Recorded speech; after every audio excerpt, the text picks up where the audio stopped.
So, hello guys, I'm Karine Joy Altonaga, your CPA for today, and I will be discussing the filing of 1701Q online for the first quarter for professionals. So, yung professionals, financial advisors, doctors, artists, and photographers, and others. So, hindi ito yun sa mga online sellers. I know marami tayong subscribers na online sellers, pero it will have parang itong discussion na to, meron kayo makikita na paano yung south filing para lang magkaroon kayo ng idea kung paano natin gagawin yung south filing or yung para sa ating kung may 2307 na tayong ibibigay si Shopee, parang ganun. So, eto, inuna ko muna to kaysa sa accrual kasi magde-deadline na to and sabi ko so friend ko, tutulungan ko siyang gumawa nung 1701Q. Yan. So, ganyan siya. So, disclaimer lang, this is not your absolute computation. Baka may makaligtaan ako or merong mga bagong regulations na it will affect the computation. So, this video was created in May 2024. Any BIR regulation issued after this date may affect the computation. So, May 2024, kung ginawa tong video na to, and kung meron man dumating na bagong regulation, so, yun yung mag-preside. So, yun. So, this discussion is for 1701Q, first quarter for professionals. So, ang contents ng video na to is understanding the BIR Certificate of Registration, understanding the creditable withholding tax BIR Form 2307, applications to download kasi may mga maraming ida-download, then actual filing through EBIR forms and data entry. So, ano nga ba yung Certificate of Registration or BIR Form 2303? Ito siya, yung nung nag-register kayo, ito yung binigay sa inyo as proof na nakapag-register na kayo sa kanila. So, ano yung mga importanteng details dito sa Certificate of Registration natin? So, first, dito tayo this is where you file your BIR forms. Ito yung parang pinaka-main, nandito yung mga files natin. Dito tayo magpapasa, dito tayo magbabayad. Yun. So, sila yung main na taga-kolekta sa atin. So, ito naman, yung OCN or yung optimal code number yan ata. Basta, yun, basta OCN, parang ano siya, unique code, and the registration date of that unique code. Ganun siya. So, dito mo naman nakikita yung TIN and branch code. So, kapag 000, ibig sabihin main ka pa lang, hindi ka pa lang sa primary. Ang ano mo pa lang is primary. Kaya 00 pa lang yan. So, yan. So, yan, nakalagay dyan is TIN. Usually, ang TIN is 9 digits na unique for each taxpayers. Tapos, itong name of taxpayer, yan. Ang taxpayer's name ay last name, first name, and middle name. Then, ito yung, ano ba tong TIN issuance date? Ito yung unang-unang pa-TIN ka. Kumbaga, ito yung unang registration mo sa TIN number mo. So, ito yung unang registration mo sa TIN number mo. Kunyari, nung employee ka, ito yung unang registration mo nung naging employee ka. Hindi ito yung registration ng TIN mo sa business mo. So, ayan. Ito yung date of issuance from the first registration mo. So, dito naman, makikita natin yung registered address ni taxpayer. So, andyan na din yung address including the zip code. Kasi, kaya may ano tayo dyan kasi mamaya sa BIR forms, kailangan natin ng zip code, ng address. Kaya ko to pinapakita kung saan nyo makukuha yung mga details na kailangan natin. So, yung sa gitna, next slide ko pa i-discuss. So, So, ang taxpayer type niya is professional. Kasi nga, for professional yung gagawin ko ngayon. So, sa friend ko to na financial advisor. So, ayan. So, taxpayer type, pwedeng professional, sole proprietor, partnership, corporation, etc. Kung ano-ano pa yung mga taxpayer type. So, dito naman yung ating business information including nung trade name natin, line of business, kung kailan ito yung registration date natin, kung kailan ni-register yung business natin. So, ito, registration date ng business, ito, registration date ng pinakaunang registration natin sa TIN natin. So, ayan, may line of business. Kasi mamaya ilalagay din natin yung line of business dun sa may EBIR forms. Ayan siya. So, dito, may PSIC code din yan, 86220, activities of insurance agents and brokers. Ganun siya. So, dito naman tayo sa gitnang part nung COR natin o yung BIR 2303. So, ano ba ang dapat nating makita dito? So, yung tax type, ito yung mga kailangan nating mga tax type or name ng file, tax type or name ng tax na ipa-file natin. Yan. So, individual income tax, kailangan natin yan. So, yung registration fee, meron pa siya kasi medyo mas maaga siyang nag-register kaya meron pa siyang registration fee. Pero yung mga baguhang register dyan, mga January 31 and above na and later dates na nag-register, dapat wala ng registration fee dyan. So, ayun yung mga name nung BIR forms na kailangan natin i-submit. So, what are the form types? So, ito yung mga specific BIR form na ipa-file natin. So, kung mapapansin nyo, individual income tax siyang pareho. Pero, dito kasi, mag-iiba siya. So, ang form niya is, pareho siyang individual income tax, pero ang form niya is 1701 or 1701A.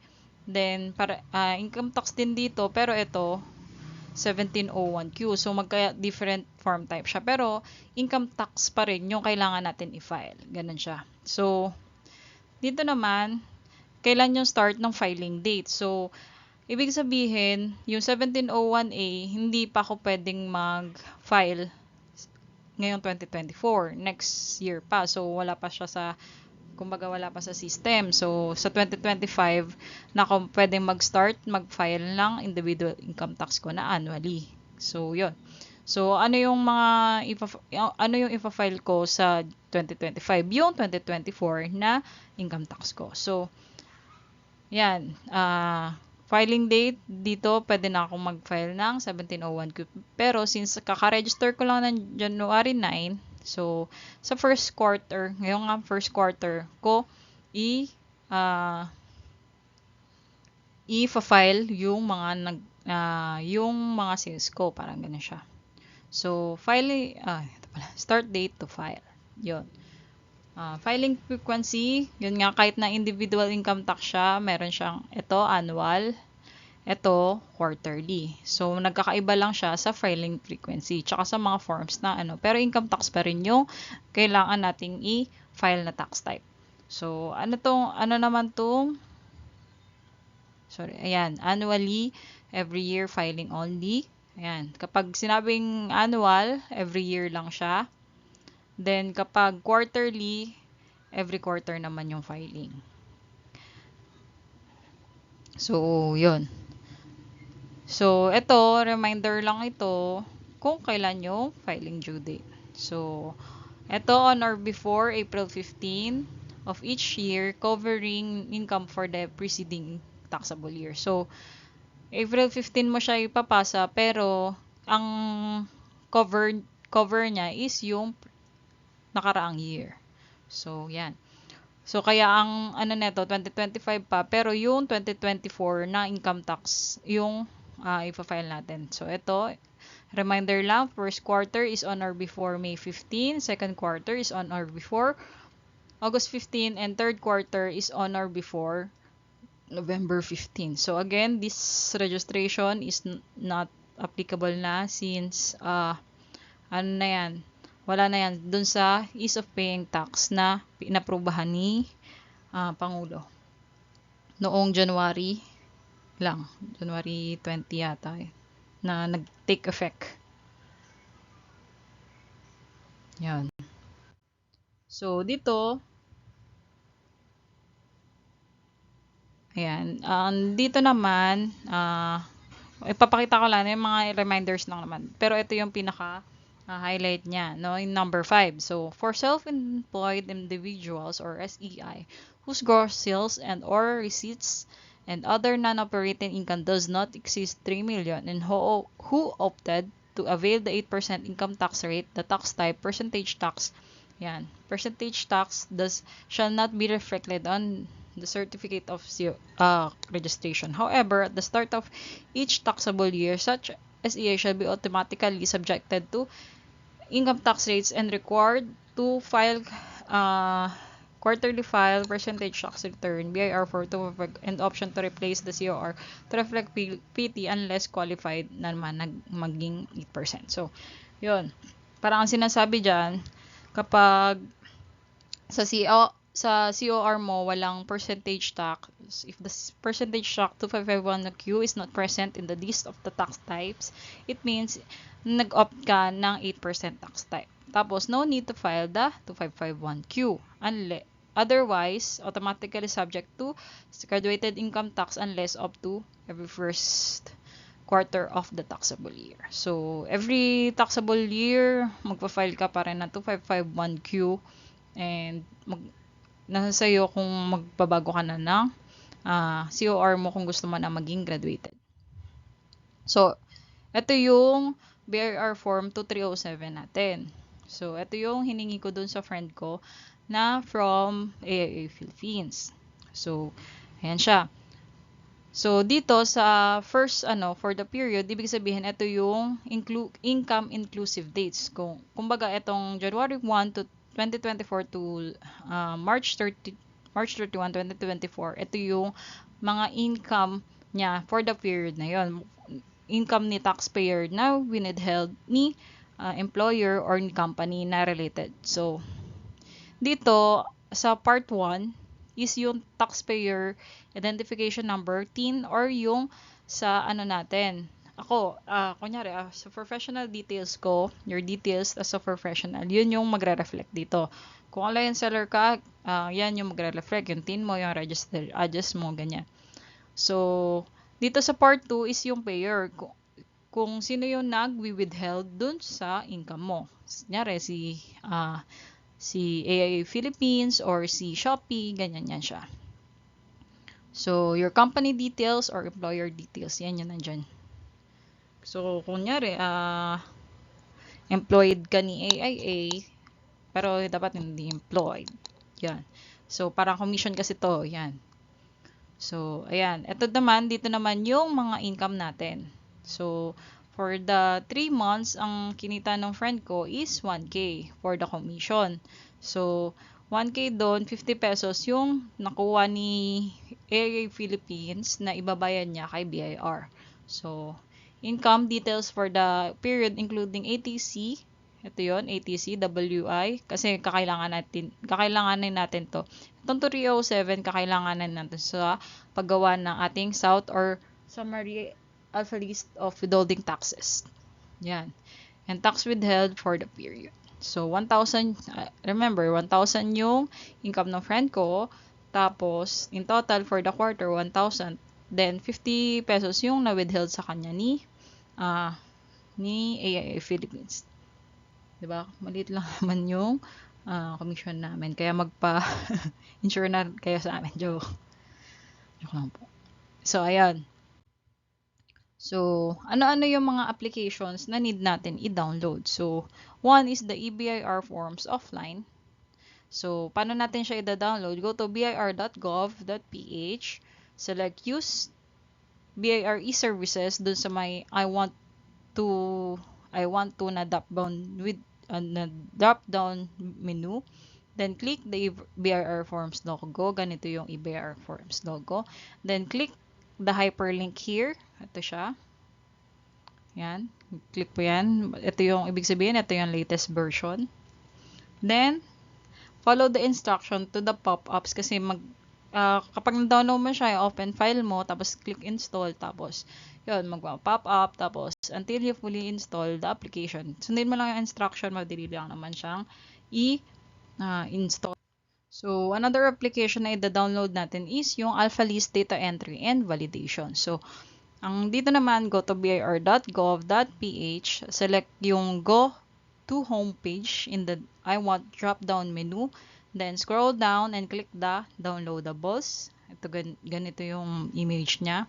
Tapos makikita mo yung click the hyperlink Alphalist data validation module. Then download the zip file Alphalist 7 version 7.2 setup. Doon. Tapos i-open pag na-download na i-open file mo lang tapos follow yung instructions to install. Ganyan siya. Ito yung i-download natin, yung Alphalist. So, let's go to the actual filing. Pero, ipapakita ko muna sa inyo kung saan siya nada-download and hindi ko na ipapakita kung paano na-install. And papakita ko na lang yung mga images kung paano, kung ano-ano yung mga dinownload natin. So, next na. So, dito na tayo sa mag-actual na tayo. So, share ko muna yung screen ko. So, dito tayo sa my Google. So, kanina, inano ko kung paano yung instruction no sa pagda-download. So, ngayon i-actual natin. Ayan. May OCR, may YouTube. So, ayan. bir.gov.ph. Then, dito, yung BIR forms offline mo na yung papakita ko sa inyo. So, use EBIR services. Then, EBIR forms. Tapos, yan, medyo scroll down, then itong click here. So, kapag click here mo yan, magda-download din siya. So, ganyan siya, no? Pag nag-download yan,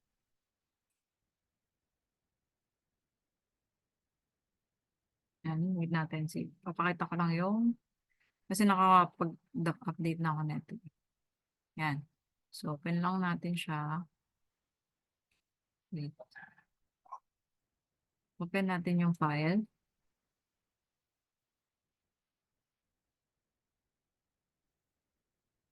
Yan. Tapos, pagka na-open mo yung file, dire-diretso na siyang mag-i-install.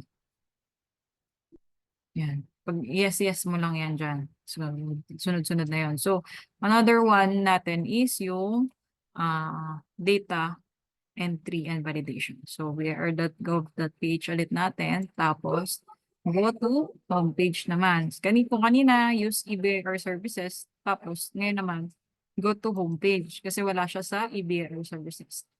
So, down. Tapos, hanggang sa makarating tayo dito sa my downloadables. Ano mo dyan, click mo lang yan. Tapos, dito sa bandang downloadables nito, mayroong Alphalist Data Entry and Validation Module version 7.2. Para hindi ka na mag-ano dun sa pinakababa. So, ayan, nandito na tayo sa part na to. Then, ito lang. Click mo lang yan. Then, mag-start na siya mag-download. So, ayan. So, medyo mabagal yung internet natin. So, yan. Pagka-download mo dyan, parang same lang dun sa kanina. So, dire-diretso lang, yes. So, hindi ko na i-download kasi mahaba. Baka butin pa tayo ng 6 minutes kakahintay ng ano natin, no? Nung pag-download. Yan. Masali ko muna. Then, pagka makikita mo yan, itong EBIR forms, nandito na siya sa harap. Basta sa desktop mo. Then, itong AlphaList, mga Fox type na yun. So, AlphaList data entry, tsaka AlphaList validation 7.2. So, ayan siya, no?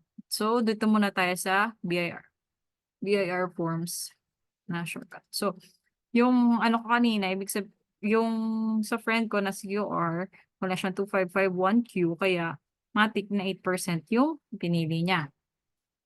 So, mag-choose tayo na 8% for the year nito. So, ano ba yung taxpayer identification number? Yun nga, nasa COR natin. Yun, medyo ano lang to. Yan. Ano natin. Para hindi ako mahirapan. Adjust ko. So, andito yung ano natin. Yan. So, ayan, ang branch code, PIN and ano, so ito yun nandito, yun nilagay ko. Ang RDO is yung nasa taas.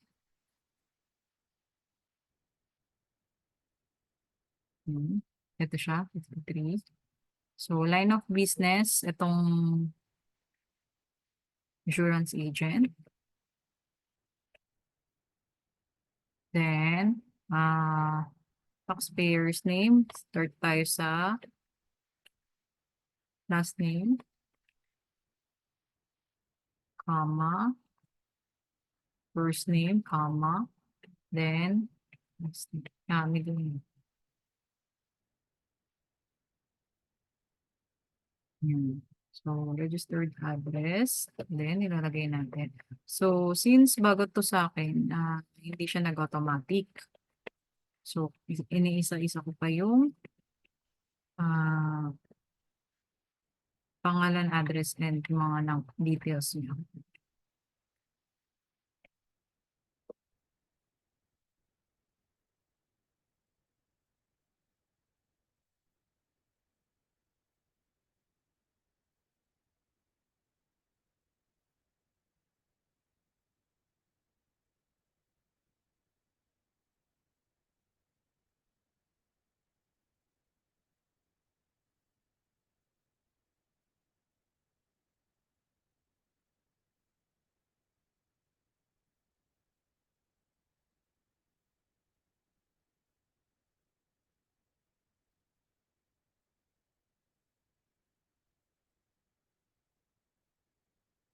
Wala, itong telephone number, wala dun sa COR. Kaya, ito yun naman yung sarili niyong number. So, hiningi ko yung number nung friend ko para ito na yung gamitin. So, yan siya. Tapos, magsaselect ako ng EBR form. So, 1701Q siya. Then, fill up. So, dito, i-confirm kung tama ba yung nilagay kong taxpayer's identification number tsaka yung email. Kasi dun sa email, notif or magsasend ng confirmation si BIR. So, kailangan tama siya. Kasi kapag hindi tugma, hindi ka makaka-receive ng email notification.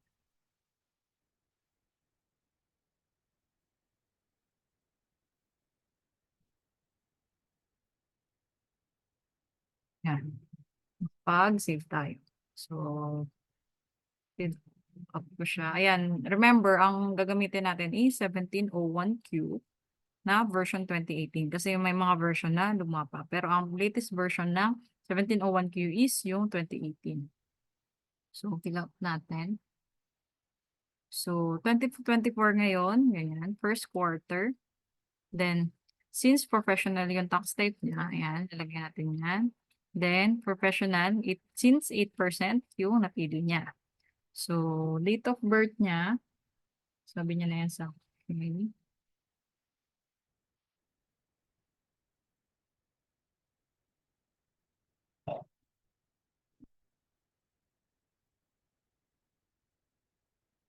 So, yan, 8% naman yan. So, next na natin agad. So, nakita niyo naman kanina na ang sales lang niya is 1,000. Yung total na sales. Sa professional kasi, mas madali yung since ang naano talaga nila is gross sales na. Doon nilalagay sa 307 nila. Unlike sa mga Shopee sellers na gross remittance. Remember, magkaiba ang gross remittance sa gross sales. Unlike sa mga professional, naka-gross revenue na yung, kung magkano yung talagang professional fee nila, yun na yun nilalagay nila sa 2307. So, ganyan, no? May 1,000 siya, then 250 na kasi may allowable. So, hindi yan, wala siyang babayaran kasi 1,000 lang naman yung income niya compared dun sa 250 na allowable deduction. Yan, wala naman siyang prior year exists. Yan. So, dito ilalagay natin dito sa may creditable tax withheld for VIR for 2307 this quarter. So magkakaroon siya ng 50 pesos dito. Yan. So may parang excess pa siya. So iba-validate muna natin. Yan. So nag-validate. So ako, in-entry ko muna sa South yung mga yung mga details para sigurado ako na tama yung ginagawa ko. So punta muna tayo dun sa data entry, alpha list, data entry. So pagka gagawa muna kayo ng user dito, yan username, password, tapos parang magre-register lang naman kayo. So, yun.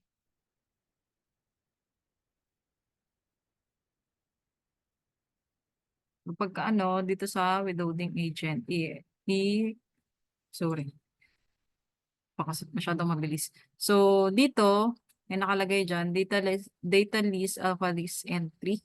So, dito tayo sa withholding agent muna. So, sino yung withholding agent? As if tayo muna yan. So, dito ay, siya ay based dun sa BR form.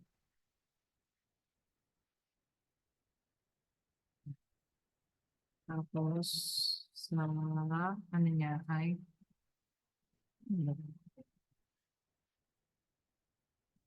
yan, nami-minimize din siya. Pero hindi masyado halata yung pagka-minimize. Yan. Ay, sorry.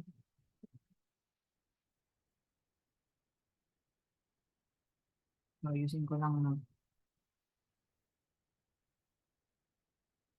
yan. So, para hindi ako masyadong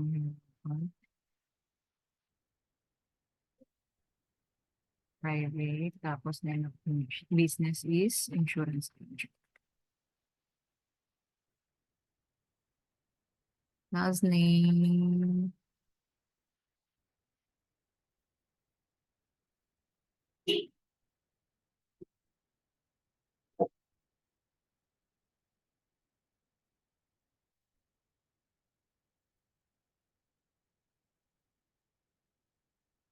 So, nandito na tayo sa dun sa may withholding tax information. Hmm.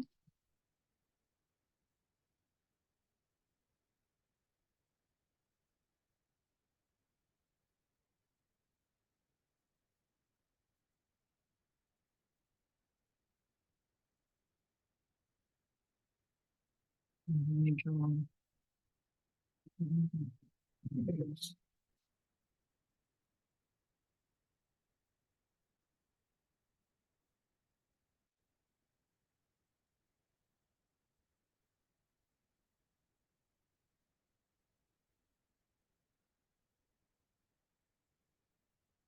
sorry, ngayon ko lang kasi ilalagay. So, medyo matatagalan ng konti. Kasi samahan niyo pa akong mag-type.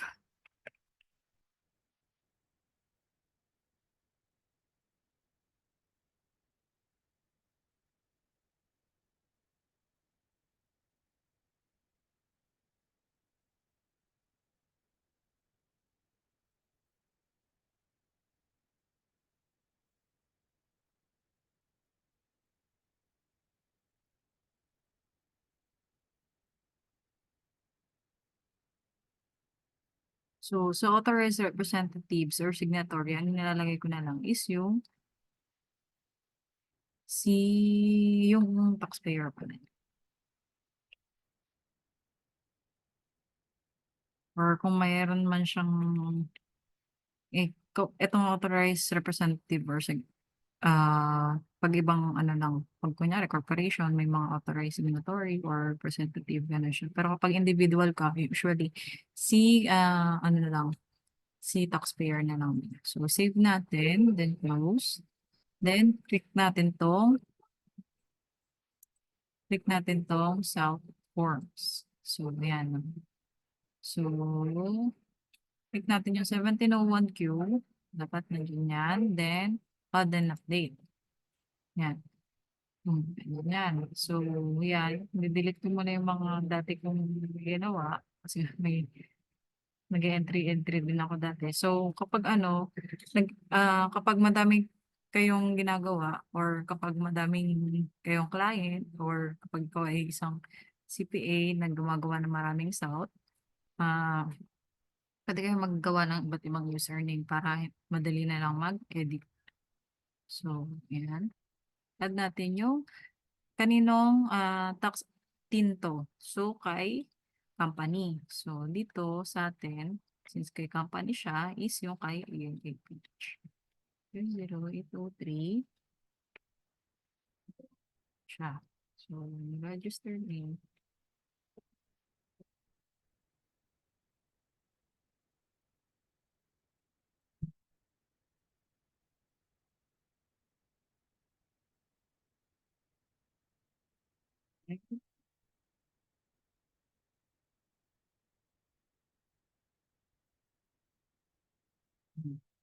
So, yan. So, ano yung alphanumeric tax code natin, 'di ba? Ano 'yun? WI 071. Yan, insurance ano siya, insurance agent. Ay, hindi pala. 70 yung nilagay kay dito sa friend ko. So, 070. Kasi kapag 71, nakalagay kanina is 10%. So, dito 5% lang. So, magkano yung amount of income natin? So, 1,000 lang siya. So, yan, 50 pesos yung na-withhold sa kanya. So, isi-save lang natin. Then, inquiry, titingnan mo lang kung tama yung ano mo. So, tama yung TIN, branch code. Kung may branch code, wala naman din. Ayan. Kung tama, edi tama naman. So, back mo lang. So, exit. So, kung kailangan mo ng Excel format, lagyan mo lang. Ayan. So, yan yung nagawa natin kanina. I-Excel form lang natin. So, wait lang natin yung Excel report.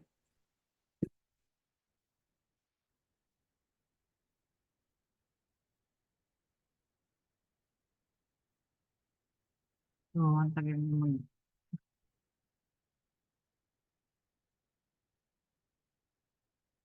Yan. So, ayan siya. Automatic siya na mag-convert to Excel form. So, ayan. Titingnan mo lang kung tama yung TIN. Ito, dito sa taas ang TIN mo. Tapos yung payee name mo. Ikaw yan. Then, eh, tax ni, ni AAP Philippines. Then, ATC code. Yan. Automatic lang naman yan. So, 50 pesos lang yung tax withheld natin. So, same siya dun sa i-declare natin na veritable withholding tax per BIR form 2307 for this quarter. So, 50 pesos lang siya. Yan. So, 1,000 pesos. Same nung nandun sa nandito, 1,000. So, same na 50 pesos. Yan. So, medyo confident ka na dyan. So, i-save ko lang to. Ah,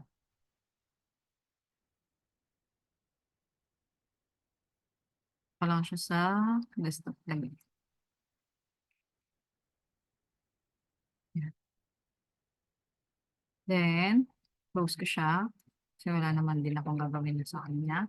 So, dito, ibaba ko lang. Then, generate file. Pagka-generate ko ng file, lalabas yung iba't ibang nagawa na dyan. So, yan, save ko lang. Then, yes. Ito yung dot file na na-generate ni data entry. So, yan.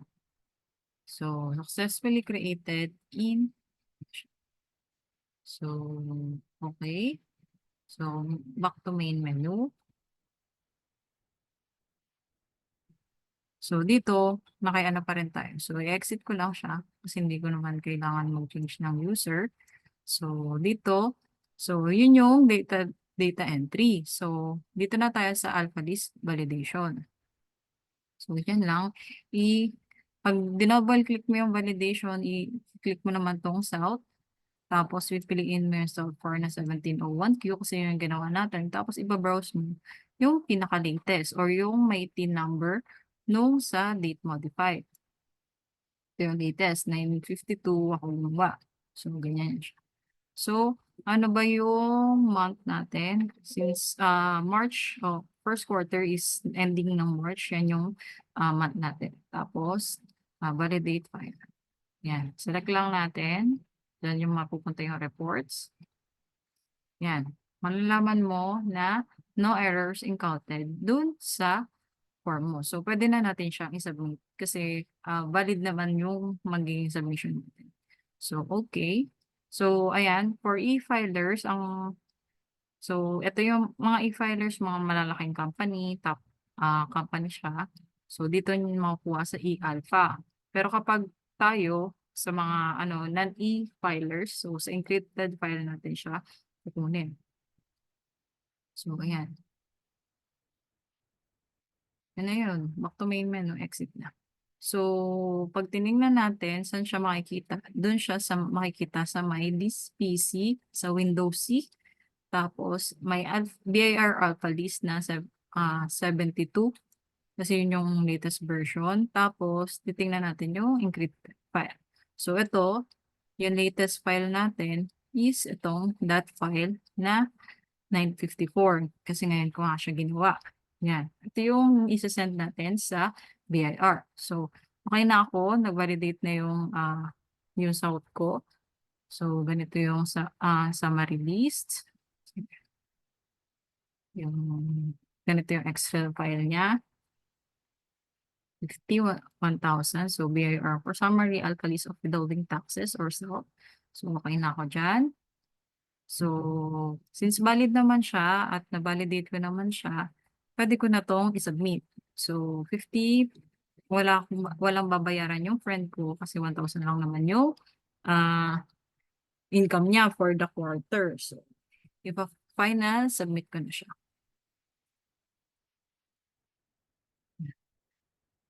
Click OK lang natin. So, hintayin natin kung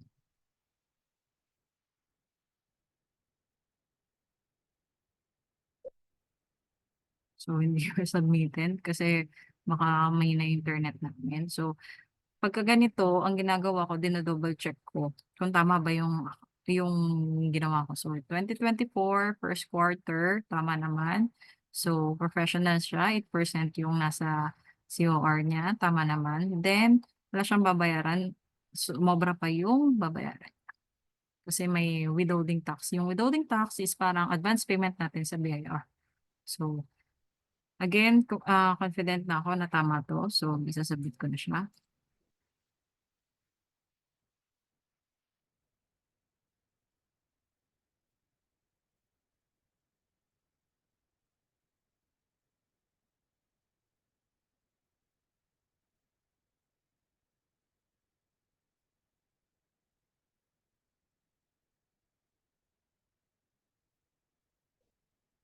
Ayan, submit successful na. So, doon sa email ni friend, yung notification. So, hindi ko siya mapapakita since wala ako nung email ni friend. So, ayan.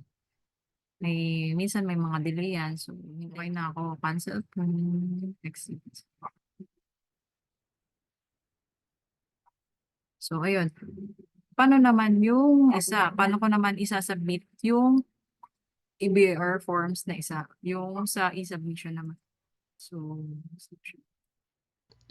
yung file kanina, nung nasa encrypted na folder, ipapasa natin siya doon dito sa may e-submission at bir.gov.ph.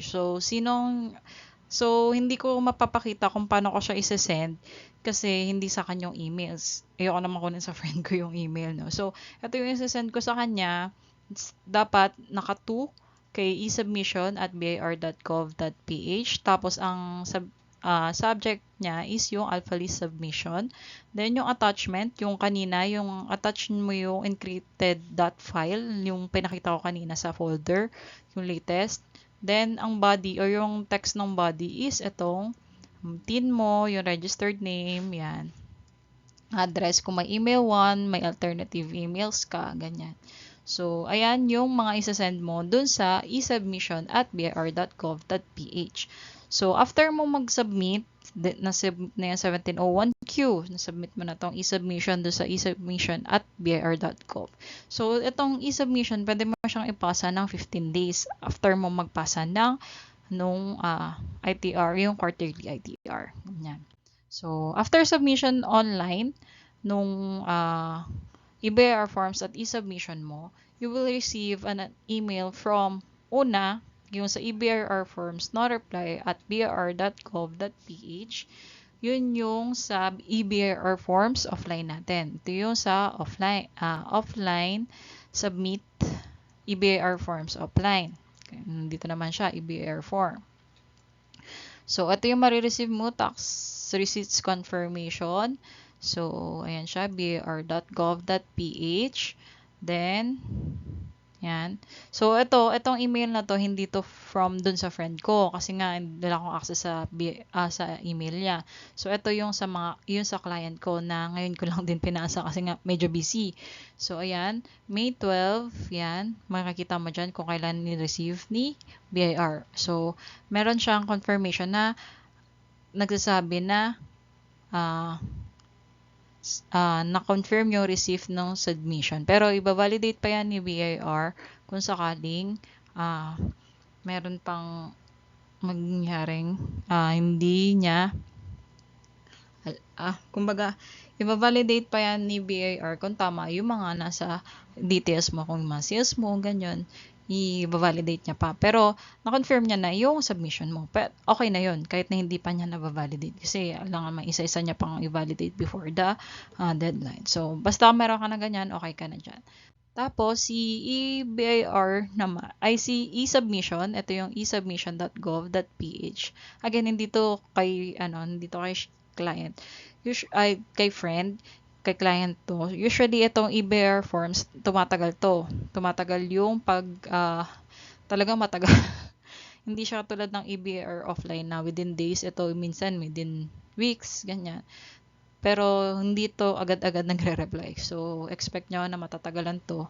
Yan. Pero, ayan nga, kasi i-confirm niya pa kung may valid na file or invalid na file. Kaya nagkakaroon tayo ng validation form and nagkakaroon tayo ng validation dun sa AlphaList data validation kanina para makasure tayo na valid yung file na pinapasa natin. So, ayan siya. May valid file kasi kapag invalid, may nakalagay dyan na 1. Tapos, ayan. Tapos, yan. Nakalagay dyan. Ito yung .file na sinasabi ko kanina. Tapos yan, confirmation receipt number siya. So, ayan yung mali-receive mo from e-submission at BIR. So, dalawa mali-receive kay BIR. Yung sa EBIR forms, then si e-submission. Pero itong si e-submission, may isa pa muna bago itong validation report. So, dapat ito ang mali-receive mo. E-submission validation report. Yan. So, after nun, kung may payment naman, payment after filing the BIR warrants, you can file over the counter sa selected banks or via Maya Bills payment. So, ito yung mga pwede mong so ito yung mga e-payment channels. So, may Land Bank na link, eBiz Portal, DBP, Tax Online, Union Bank, or the Taxpayer's Agent na PayMaya. Kasi si GCash, di ko sure kung meron na ulit siya. Pero dati, wala siya. So, ayan. Okay na yan. Yan. Okay na yun. As if submitted na natin siya. So, ayun. Yun lang naman. At least, kung online seller ka at nanood ka sa video na to, at least may idea ka na kung paano yung ginagawa dun sa South Form. Medyo iisa-isayin ko lang siya dun sa atin sa online selling kapag okay na, meron na tayong 2307. So, ayan siya. So, ayun. Thank you. Kung nakatulong po ako sa inyo, please like, share, and subscribe para makaroon din po kayo sa amin na dumami ang subscribers. Salamat and God bless. Ang YouTube channel natin is Alt plus F Travel. Kung may kung may ads, please watch the ads and tapusin kung hindi man mahaba yung ads. Yun. Thank you and God bless. Sana po may natutunan kayo. Thank you.